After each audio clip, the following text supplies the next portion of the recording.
Yeah, hi, good evening, and welcome to another episode of Kingdom Connections. And today I get to discuss one of my favorite topics, something that I'm really passionate about. And I got to get my friend, Mr. Michael Bartel, who's the founder of Free International, to speak to shed more light about that. And I'm sure you're gonna enjoy this episode because we're gonna touch on a lot of stuff, and I'm sure you'll be encouraged. I'm really grateful for Mr. Bartel for taking the time to be a part of this. I know as soon as I asked him, he said yes, and the way we kind of got acquainted was, I think it was divine connection. I mean, I don't have Yeah. any other way to say it because when Sharon and I moved to the US, and I've been part of anti-trafficking organizations for a while. So when we moved here, so I was really looking around, seeing how I could help and all that. And I found Mr. Bartel online, his organization online, and that's how we got connected. But unfortunately for me, I mean, we are located in Houston and he's located in Vegas. But I'm sure God's gonna, yeah, God is not concerned about distance. I'm That's sure, right. Hmm. yeah, we can work something out in the future. So thank you so much for taking time to be with us this evening. And I know you're very busy. I know I saw your online pages, and I know you've got a lot of stuff happening right now. So thank you so much for accepting my invitation and Oh, being here. And I just want to give a brief introduction to Mr. Bartel. He is a pastor, a college educator, and also a anti-human trafficking activist who has practiced both in Asia and here in the US. And Mr. Bartel and his wife Denise, they began working with Project Rescue, which is so ironic because that's in India. And we are kind of acquainted with the person who runs that many years ago.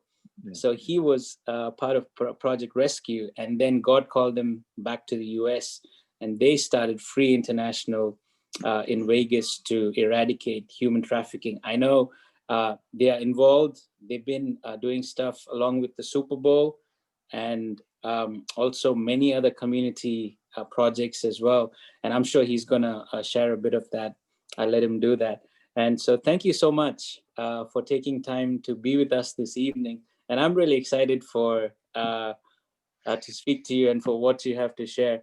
So I just want to give a brief introduction of how the Lord really like called me into kind of put this passion in my heart because I think it was in 2013, in January of 2013, the Lord really, I was a worship leader at the time. I was thinking I was fulfilling the call of the Lord, doing Bible studies and all of that stuff. But God really began to speak to me from Amos chapter 5, 23 and 24. And that's an amazing passage. It says, "Away with the noise of your songs. I will not listen to the music of your harps, but let justice roll on like a river and righteousness like a never failing stream." That really hit me. I was like, Lord, I'm serving you.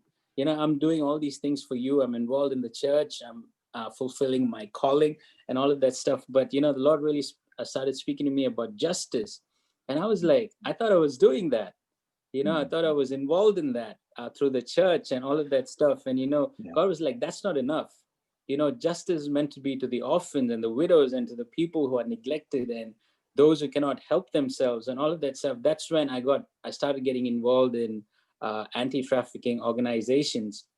And so that's how the Lord kind of like wooed me or pursued me into that. Mm. And I'll talk about that at a later date. But thank you, Mr. Bartel. And I know you all do a lot of amazing stuff. I've been following what you all do with Free International for a couple of years now, and it's just amazing the things that the Lord is doing through you all. And I'll just let you give a brief introduction about about yourself and about Free International and Yeah. what you all do. Yeah, sure. Well, thank you, man. I really, and it's the truth, been looking, when you asked me, it put the biggest smile on my face. I know you and I have interacted. Yeah, it's been at least a year, maybe a couple years. And, I've been looking forward to this moment. My wife was all smiling when I said, "Hey, I'm going to do this." And Southern Asia holds a really warm place in our heart. We loved it when we were there. I'm gonna do like you. I'm gonna give a quick little background how we ended up where we're at. Kind of lay out a lot of the stuff that Free International is doing, and then ask questions away. We'll pick around on this. But, my wife and I were first exposed to, all of us have this kind of moment where this issue kind of flopped in front of us and we went, no way, and not only, as a minister, now I'm a third generation minister. Actually, my grandmother planted 13 churches back when she was a younger gal too. So the church with the capital C and just church planting, that's near and dear to my heart. It's always what we thought we were going to be doing, and actually we're in the process of doing when God kind of shifted our calling this direction. But we were campus pastors at Purdue University, which is about 45,000 students, an incredible international school because its focus was on agriculture and engineering, and so there was a good global group of students there. We had 142 countries represented at Purdue when we were there. And my wife ran the international center there, which was kind of the cultural hub of the campus and for the international students. And then she would run, it's kind of like an orientation program, which is when all the international students would come in from where they were from, just orient them to the culture and to everything. I mean, it's a second or third or fourth language for some of these people, very intelligent, but that's lacking a support base. You really need community, no matter who you are, right? And that's some heavy lifting, doing PhD work or whatever in a foreign land in the second language or third or whatever. And so we were setting up for an event. This was January of 1995. So, we're going way back, and we were campus pastors then. And we're setting up for the event, and in came an African student, and he was a couple hours early while we were setting up, and I thought maybe he didn't know the time we were starting. He was there so early, and so I just approached him to talk with him, and no, he had come early because he had been in the country for 2 weeks and hadn't met anyone yet, and he was really hoping he could find a friend, right? And so we just began to talk a little bit. He was helping set up, and we were just getting to know each other. And he had just left his wife. They had been married 1 year, and he had a 2-week-old daughter.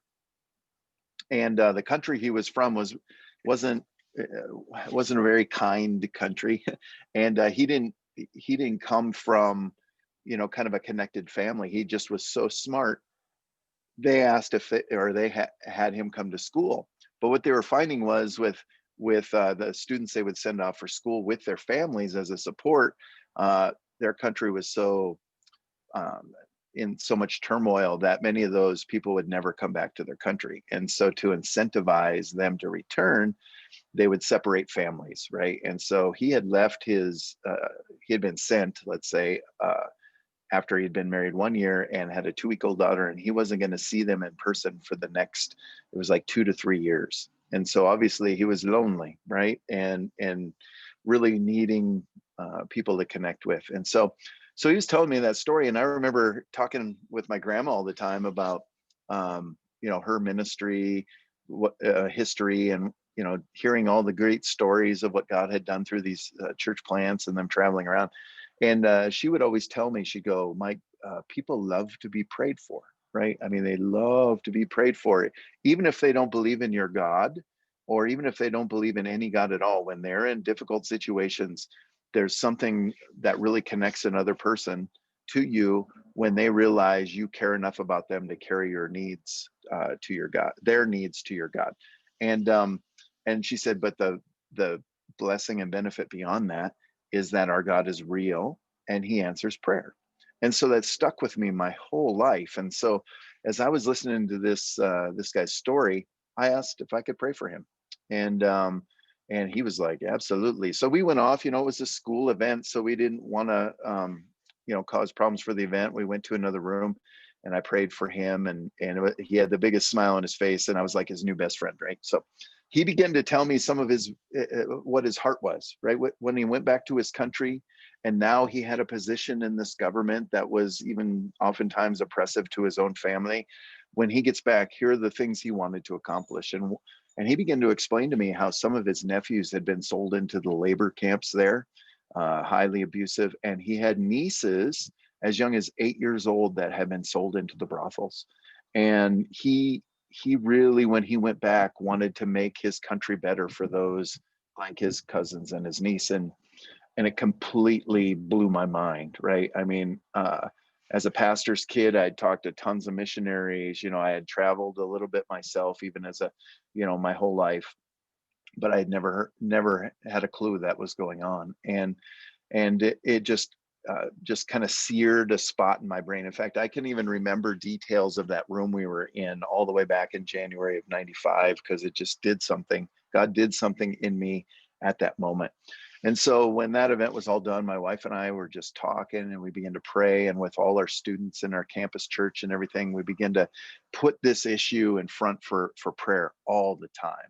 And the internet was kind of relatively new then, so we were digging as much as we could to find out about what this is, what really was going on in people's lives. And obviously we were finding out all sorts of stuff, particularly in Southern Asia, that was going on for generations and generations. And so my wife and I were doers.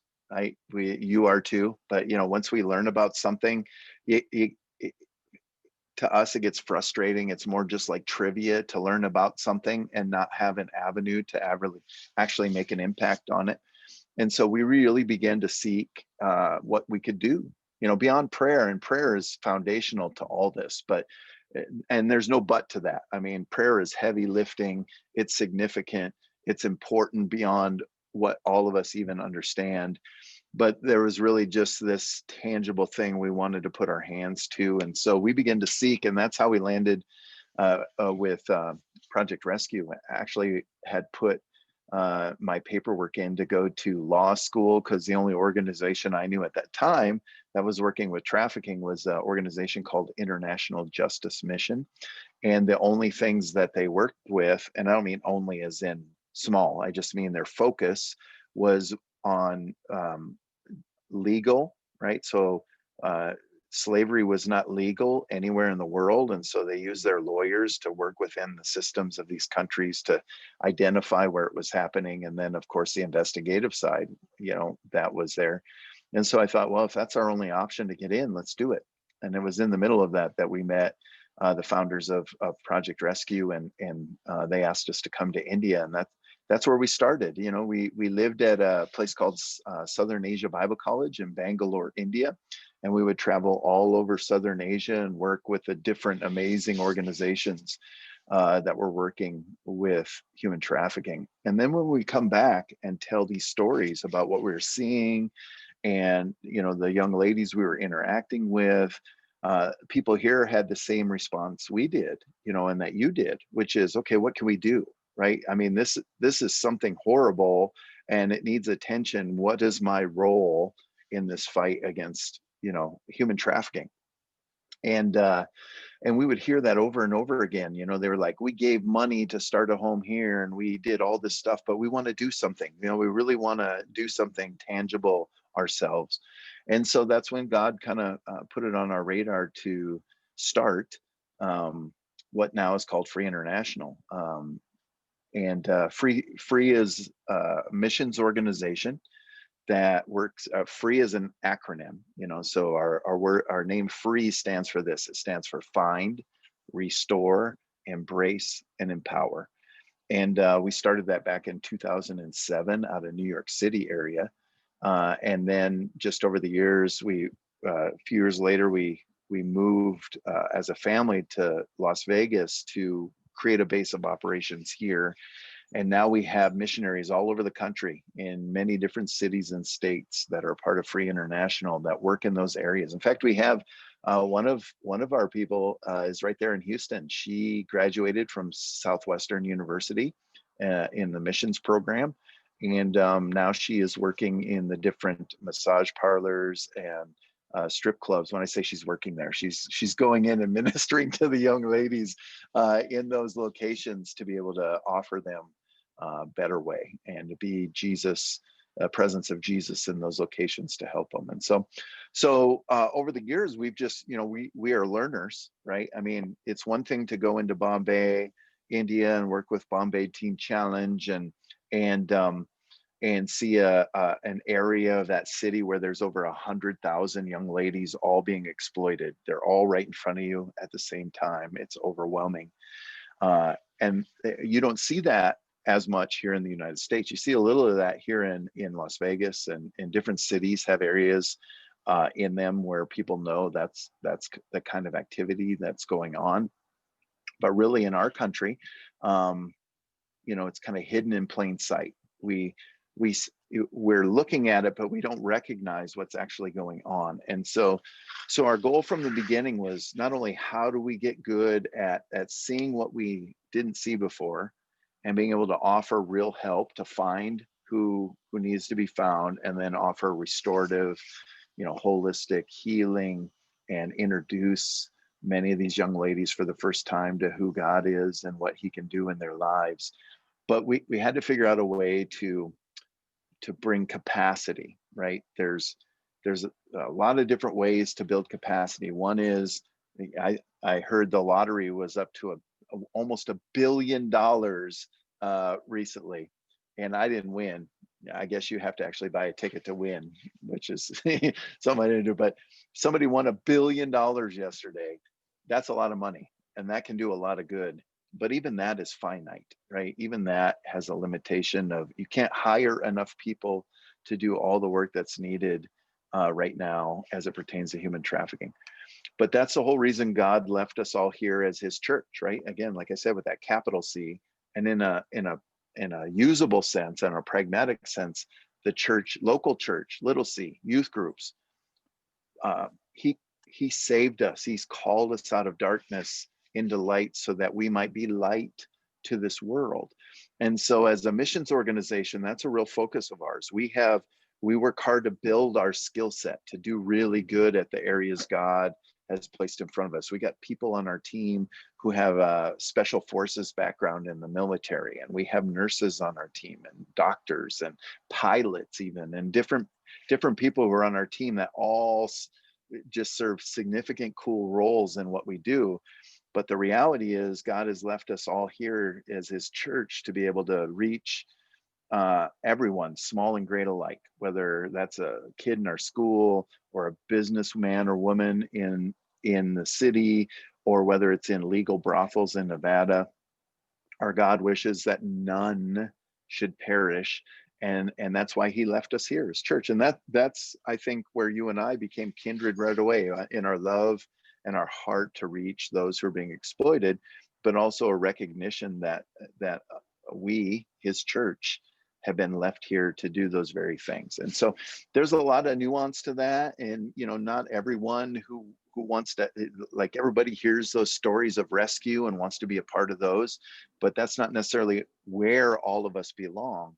But God has us in all these places so that we might find, restore, embrace, and empower victims of trafficking. And so that's how Free started in 2007. And early on, we wanted to learn how to be able to see what we hadn't seen. And we started by doing some outreach at the Super Bowl.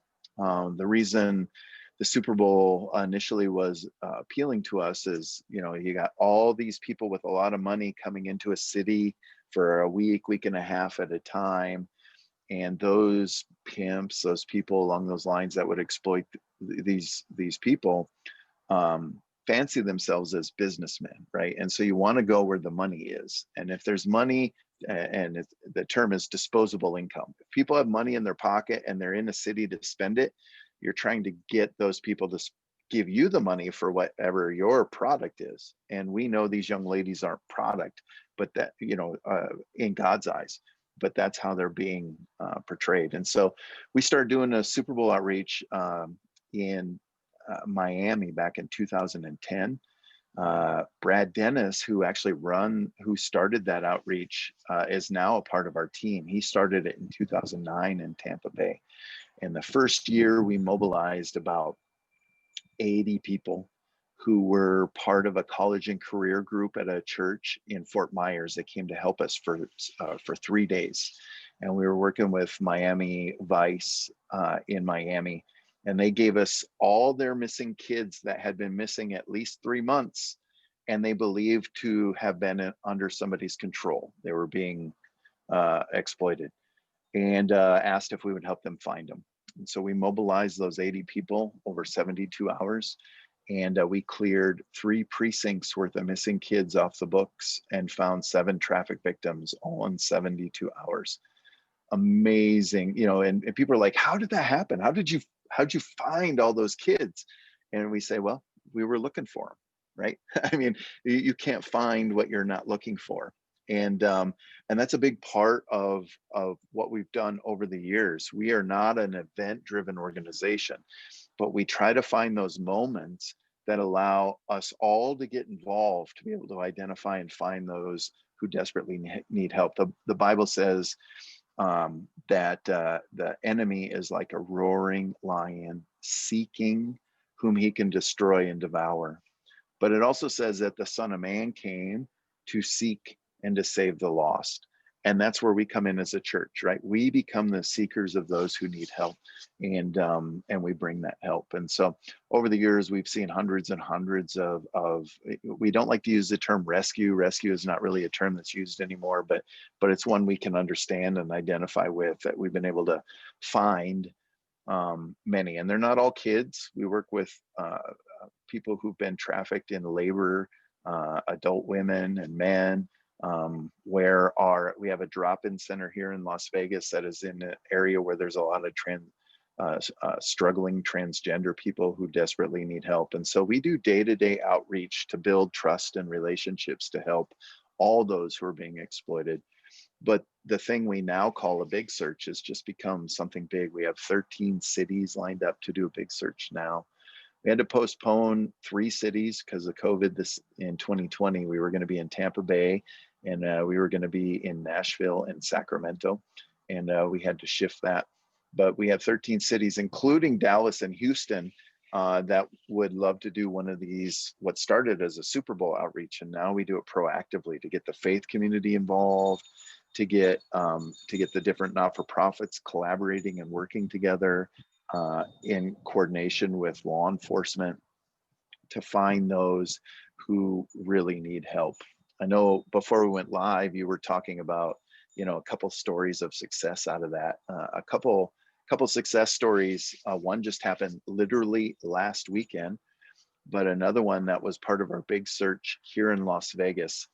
We decided after a few days of doing kind of some specialized work that we were going to go into an area of our city that it was an extended stay place. So it was weekly rentals for, you know, usually weekly rentals are, you know, people who are struggling, who are looking for work, you know, a lot of different things. And this was this particular weekly rental place had 1,000 units in it. Almost 4,000 people lived at this. And over about 2/3 of those were kids who were under 18 years old. It also had the highest violent crime rate in the whole state of Nevada. And so, so it needed help. And we started doing ongoing ministry into that area for a year or more, where we'd come in and do pancake breakfasts and get to know people and build trust. And we decided to go in and do something similar during our big search. And so we went in and we had about almost 30 people. And a lot of the people I was telling you about earlier, they come from a military background or law enforcement, different areas. They were coming in and telling their testimonies. We brought food. We were praying with people. We spent like 2 or 3 hours there. It was just amazing. And then went literally right across the street. There was a Starbucks. We needed to caffeinate up for the rest of the day. So we go into this Starbucks, and we all have these bright shirts on that say search team on it, so people know, you know, during these type of big searches, we're very public with what we do. People, you know, some of what we do has to be secret. It has to be, you know, behind the scenes, but this was very public. And we had our bright green search team shirts on, and we were a bunch of guys with beards down to here, and, you know, tough guys, and, you know, some great ladies. We were waiting for our coffee, and in walks these 3 young girls, and they saw our t-shirts, and the 2 girls on the outside pointed at the same time to the girl in the middle of them and said, "She's missing. She needs help." Really? So we took her aside, gonna get her story. She was 15, and she was pregnant, and she didn't know if she was pregnant because of her pimp or actually because of a family member. She obviously was in a home that was not a place for her to be, so she ran. And so we began to help her, and not even 5 minutes later, not 5 minutes, we're still waiting for our coffee. We're helping this young lady in the corner. In walks a couple, and they see our shirts, and immediately the woman begins to weep. She's crying. She can't even keep her from crying. And so again, a lot of us are ministers and people like that. We come and we begin to offer help and, find out what's wrong. Well, come to find out, she was from Virginia. The two of them were from Virginia. Their daughter went missing, and they found out she was in Las Vegas under some bad situations with some bad dudes. And they came to look for her. And they had spent 4 days in Las Vegas knocking on doors, looking for her, couldn't find their daughter, had been threatened with guns and everything else. And they sat in the parking lot because they were going to have to fly out literally the very next day. And this is the honest, everything I'm telling you is true. I'm a truth teller. They prayed in the parking lot. They said, God, we need your help. We got to fly back and we're no closer to finding our daughter. Please help us.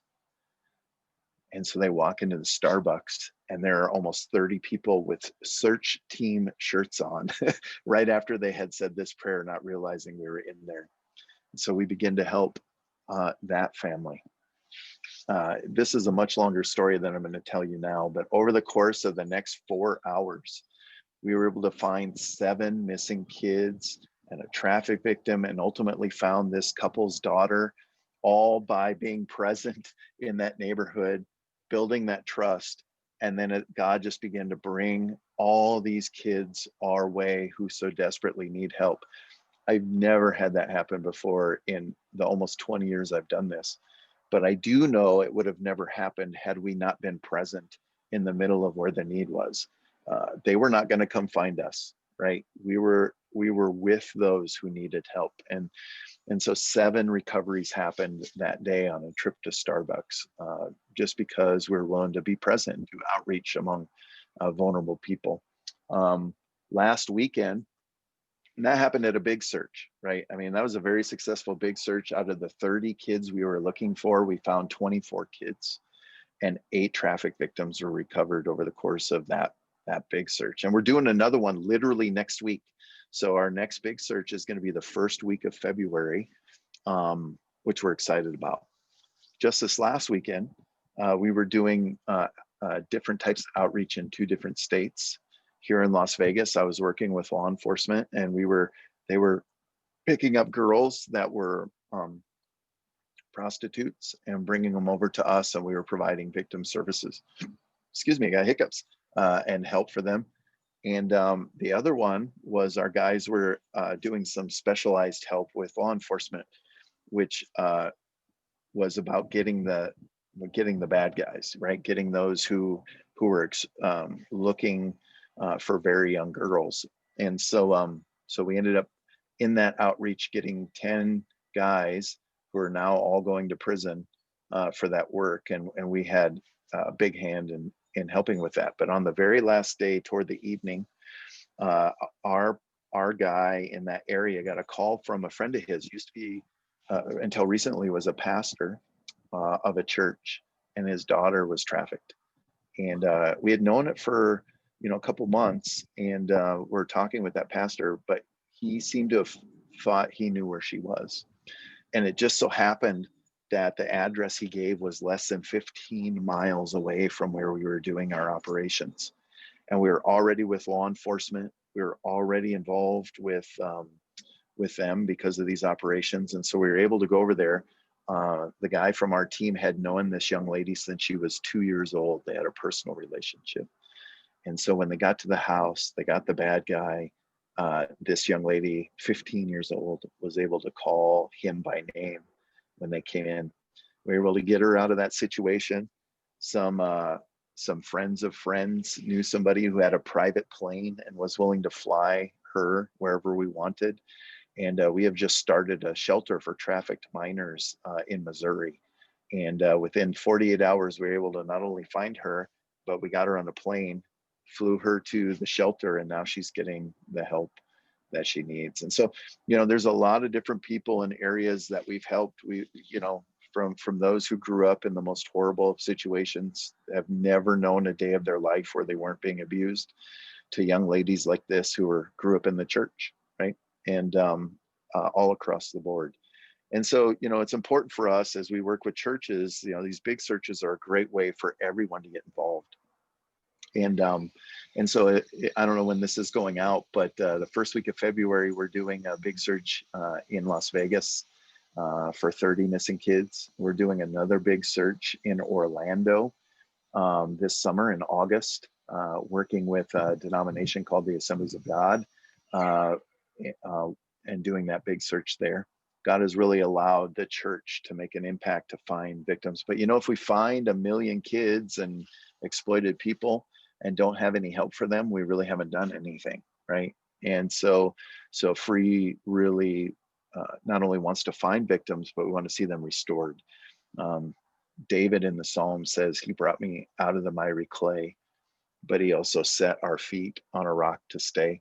And so we take very seriously that when we go looking for people, that when we say we have help for them, we actually really have help for them. And so we started a shelter, like I just told you about.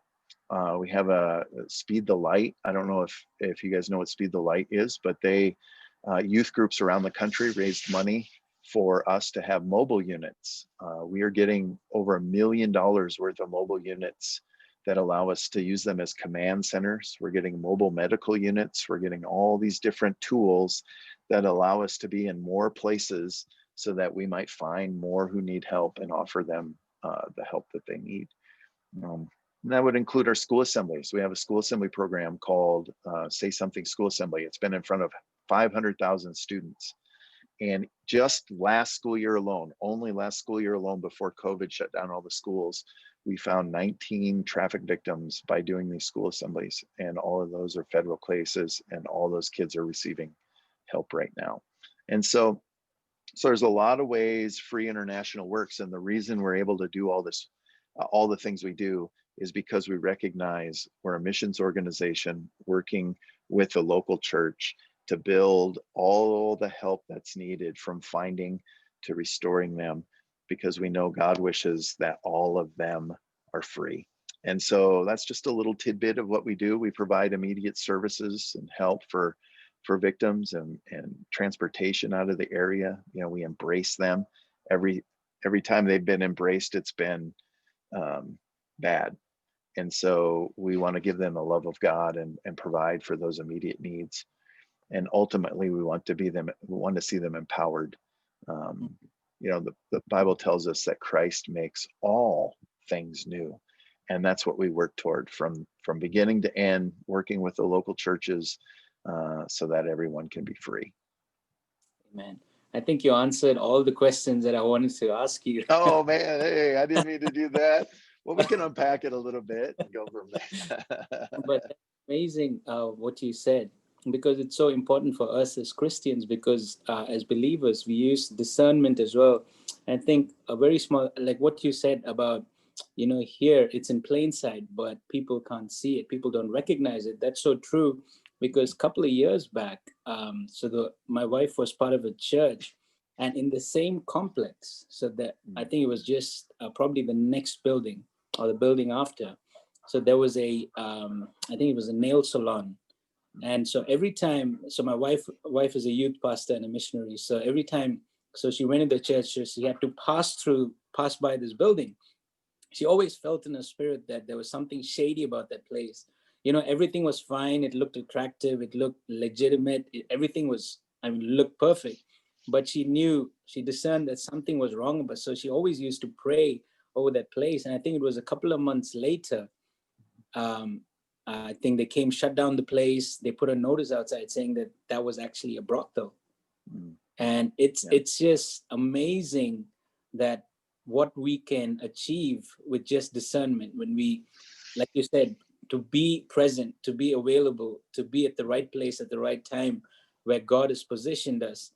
And, just using that discernment, sometimes even as Christians, we just walk past something and we don't even notice Maybe God is pointing us in that direction and we don't even notice.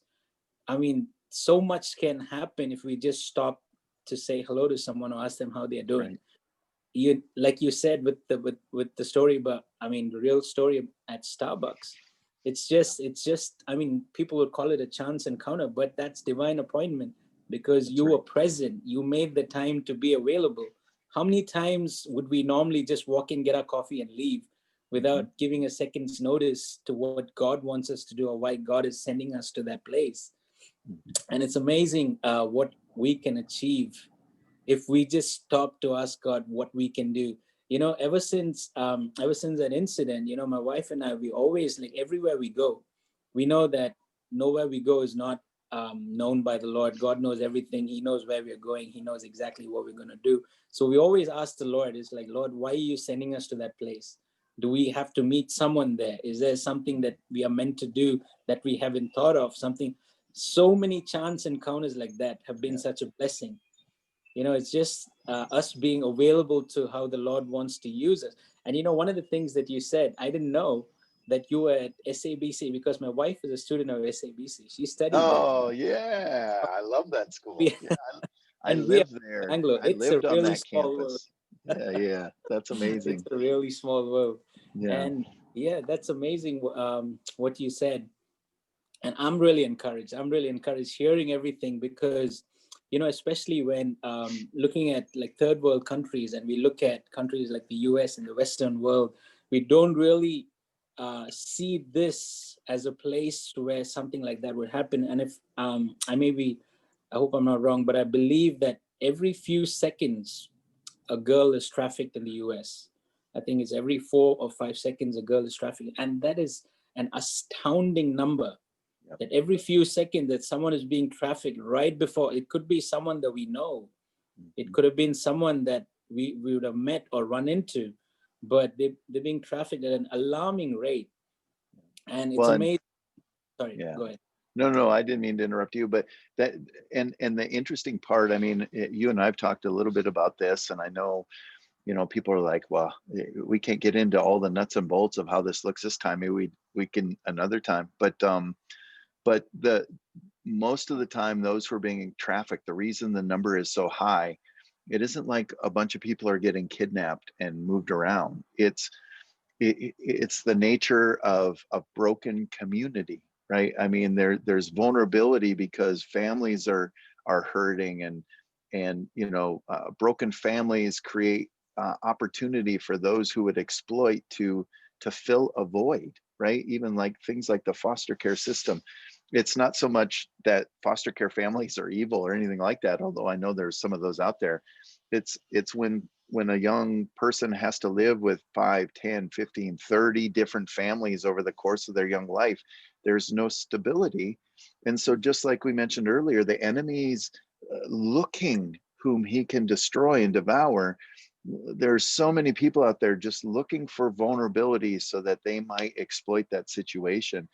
And I know there's going to be a lot of youth on here. That's why we don't just need to be smart with our own decisions, but God has also called out people like you and your wife to empower us to be present in the lives of those who are struggling. And coming out of 2020 with all that went on, the struggle is even more there, right? Spending more time on our computer, willing to listen to more people who are offering hope, and really it's just a lie, right? And that's what that school assembly program is even about. If the lie can be exposed before it's ever told, you can take the power out of it for a lot of people. But more than that, it's another reason why pastors like you guys are so valuable in youth groups and churches. Is how can we be the community that's how do we show the world what genuine community looks like? And it goes back to that, not just being present. You can't have community without presence, right? I mean, right now we have to be present virtually, like we're doing right now, but we have to be invested in each other's lives, and not make assumptions, that when somebody seems to be uh, too quick to date too many people or do whatever it is they're doing. Oftentimes there's more going on behind the scenes than we realize, and we just really need, the number one risk factor across the board for trafficking. Number one risk factor. It isn't poverty, although poverty is a risk, right? It isn't racial, although that's a risk. The number one risk factor domestically in particular is self-esteem. And so where in community we can't build healthy self-esteem and love for one another, uh, people will exploit that. And I thank God for you and your wife, and for everyone listening to this. We are meant, God left us here, right? If we were followers of Jesus, sometimes I wonder why he didn't just say, when we decide to follow him, when you do an altar call at a youth group meeting and somebody follows Jesus, why he didn't just take that person and go, okay, come on, come to heaven, we're ready to go. It's because he wishes no one should perish. And so that act is just the beginning of a lifetime of recognizing what God has for us as a people, so that we might be very present in people's darkest time of need. And you're so right about everything you said. I affirm that for sure. Amen. Amen. That's really encouraging, because even I remember many years back in one of the youth groups that I was a part of, we used to have like teenagers they would just come sit in a corner and just leave, come sit, like every week they would just come, and I mean, it's unfortunate because at the time, like no one would actually go speak to them. But I think it was like a few weeks or few months later when someone actually went and asked them how they were doing, all this stuff. We found out that that person was being abused, and they used to come to church regularly just to get away from that. How, like you said, the power of being present. How many times, like how many people have we missed? How many people have passed us by that, just a simple encounter, just going and saying hello or asking them how they're doing. And people are waiting. They're waiting. I mean, they are waiting for love. Like you said, that's very true. Self-image and everything that goes with that. They're ready to kind of like share when someone just comes up and helps them, tells them certain things or makes them feel better, or say, oh, you look pretty, or whatever it may be. They're just waiting for those words of affirmation. 100%. Many a times it's from the wrong people who are just trying to manipulate them and use them. But we as the Church of Christ, aren't we supposed to do that? That's what we're called to do, to bring hope, to bring light in darkness. And that is our job. But many times, we are so afraid to leave our comfort zones. We think, we give a certain amount of money. I mean, that's good. We think we support financially, like organizations like Free International and IJM and so many other organizations. We think, okay, that's our duty done. That's our Christian responsibility out of the way for the week or the month or whatever. I mean, that is necessary to keep all these organizations going. But, we always think, I was one of those people as well. We always think it's the responsibility of someone else. We always think, you need a certain skill set, or you need a certain mindset, you need a certain calling. All of that, yes, it's true. But how do you think, like, just a young person or even an old person who's watching, and they could be, supporting financially, they could be, I'm sure the Lord is speaking to many people right now, even as they're watching, even as they've been listening to everything that you've shared and all the testimonies that you've shared. So how can we be a part more than just financial contributions? How can we, get involved in what the Lord is doing? Because I really believe that this is something which is really big on the Lord's heart. Justice, that's such a big thing. Justice and righteousness, that's such a big thing in God's heart, because he's a just God, he's a judge. So justice is so important, and it's us, the church. Like, he has given us dominion. He has placed us here to bring justice and righteousness, his justice and righteousness. So how can those watching be involved? I know they're probably in like different cities, probably even different countries, but how can we be involved in something like this? Yeah, that's a simple but also a very big question, and so needed for all of us. We covered a lot of ground even in the short time we've had here today, but that's the truth. I mean, I go back to my origin story to even know about this issue is tied to prayer, right? Grandmother who told me that hearing people, right? being connected to people, being willing to engage in these conversations, but also being willing to pray for them, right? It, that's a bold step, but it doesn't need to be, right? That heart that God has given us, and the faith that God has given us to go, he's real and he answers prayer. Once we can own that understanding more than just saying it, it connects us to people in a way that they know we care about them. And once they know we care, then they're willing to tell us more about what's going on in their life, right? If all our interactions with people in our community are superficial, we're never going to get to the point where we can really be a community, right? It just doesn't happen. And so prayer is a big part of that. Obviously raising, if human trafficking, which is what we're talking about today, is really something I want to be more involved with, that, then it's a matter of learning more, right? What really is it, and not the conspiracy theories and all the things that are going on, but what does this look like in the real world where I live, whether I go to school or where I work. In a city like Houston has big problems with trafficking. You're a port city, you're near the border. There's all sorts of different ways that a community, a church, can engage to help the vulnerable. Because in the end, it's really better to prevent this from happening in the first place, than anything else.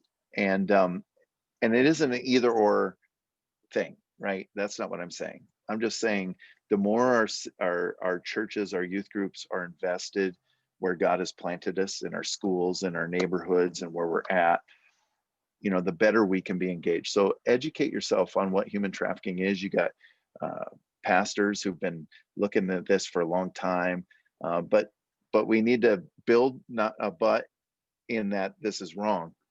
That I'm saying a but in that we got to take this data, these statistics that are horrifying, and recognize that those statistics represent people, right? They represent souls that God created in his very image. And once we start to make that connection, we can begin to address this in a lot of different ways. There was one time my wife and I were at a church. This has been about 10 years ago now. And a lady after the service came up to us on her walker. She was 88 years old. And she stood in front of my wife and I and wept because she was abused by her father from the time she was 8 years old till she left the house at 18. She never looked back. Now, she was never trafficked, but for the first time since she left the house, 70 years, first time since she left the house, it was the first time she felt somebody understood maybe what she was going through. Now, I don't blame that church. I don't blame that pastor. None of us are really skilled. I mean, at Bible college, we're not really trained, on these matters of this level of abuse and exploitation. But it is a sad thing that somebody can spend 70 years mostly in one church and not feel her story, her own story had a place, a hearing, for healing. And again, I don't blame that pastor or anyone in that church at all, but I think we, beyond even the trafficking side, need to recognize there's a lot of garbage going on in all of our lives. And it can be embarrassing, but we can't be embarrassed by it. I think there's probably many people who are hearing this now who have a story of their own abuse, but don't think there's a place of help or healing for them. And I want to say two things. One, none of that was your fault, ever. Two, the fact, you and I are talking about this right now lets me know there's a place that they can come to you and your beautiful bride to seek the help that's needed, right? That is so scary, but you shouldn't spend your life trying to push this deeper down. It's not your fault, and there's a place of help for you. And I think as part of our youth groups and our churches, we need to make sure human trafficking seems like, oh yeah, we want to help with that. but that we don't look by the vulnerability in our own seats and our own churches just to go to the traffic victims, but that we start on a healing process with those who God has already put in our churches. And so when you're in your schools, when you're in your work, when you're in your colleges or wherever you're at, just pray that God give you the discernment that your wife had, you know, even with that building. And if he puts a real person in front of you, don't try to breeze through a conversation, but be very present in people's lives in conversation. They don't all have to be deep conversations. In fact, it gets weird when you just meet somebody and you start poking around like somehow they should be telling you their deepest, darkest secrets. That's not what I'm saying. I'm just saying, I think the more that as people who follow Jesus, the more we're present in the conversations that God puts in front of us, the more we're going to see this. And then, you know, just educate yourself. And, you know, we have trainings. We're going to be doing a big search in your city. There's going to be a lot of ways to be active to reach those who we're talking about on this session, for sure. But I thank you for what you do. You know, God called you into ministry and your bride to build up those he's given us and to find the lost and offer lifeline to them as well. And anything Free can do as well with you in the future, we're all in. Thank you so much. That's really amazing what you said, because I mean, that's so important. It's not just about trafficking yet. That is a big thing. But, you know, the amount of my wife and I individually, even before we got married and together as a couple, we've been involved in youth ministry for a while. And the amount of pastors' kids who have been abused, it is astounding. But it's And such not a big acceptable. taboo. Yeah, not acceptable. Yeah. And it's such a taboo that they're so scared to speak about it because the parents are the pastors of the church, or the parents are pastors in a church. And like, who do they go tell it to? You know, it's such a big taboo. And what makes it worse is like a lot of judgmental Christians. It's like, Yeah. I mean, it's not everybody, but, you know, it just creates this mental block when we see so many judgmental Christians. And it's like, you know, it's just like bottled up, and it just sends them down this really dark path. And it makes them put on a mask on Sundays because they're the pastor's kid and stuff like that. And it's so important for us, you know, to let go. Like you said, it is so important for us to see like everyone as being created in the image of God. That changes things drastically when we do that. You know, we always, like you said, it's not about the statistics. Yes, so many millions of girls and women are being trafficked every year, are being abused every year, especially with COVID, the amount of abuse, because so many people are at home. And it's such a scary thing, like just reading about so much of abuse that has been going on just over the last year. And it is so important for us to not just be caught up with the statistics, but to see them as someone God created in his image, someone that he loves, that he died for. That just changes our perspective so much. That just, you know, just broadens our mind from our narrow-mindedness and a judgmental thinking to just, you know, to just love on people the way God would love on them, because he died for them. Jesus died, shed his blood for every single one.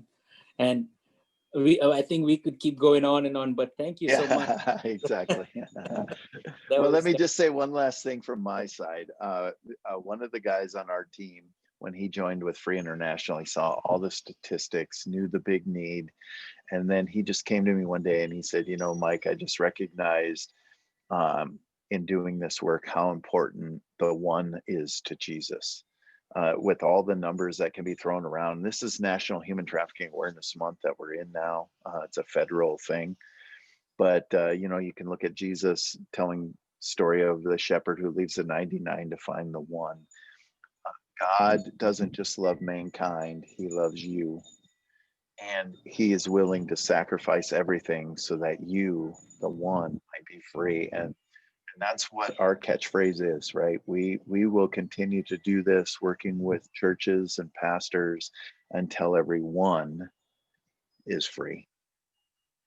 Amen. Amen. Thank you so much, Mr. Bartel. Thank you.